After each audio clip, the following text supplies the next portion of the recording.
महाराष्ट्र लोक news channel.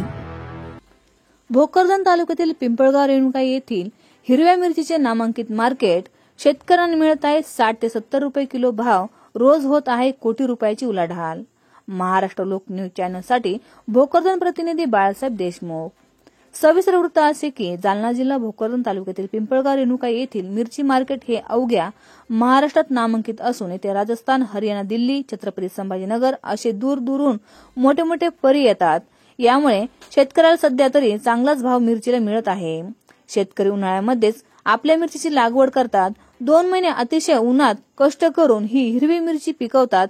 मिरची तोडणीला मजुरासाठी 5 रुपये किलो हे शेतकऱ्याला मजुरी द्यावी लागते।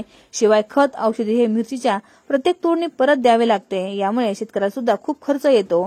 परंतु जेव्हा पावसाळ्यामध्ये शेतकऱ्यांकडे पैशाचा कोणताही इन्कम सोर्स राहत नाही तेव्हा मात्र मिरचीच्या रूपाने त्यांना खूपच आर्थिक मदत होते।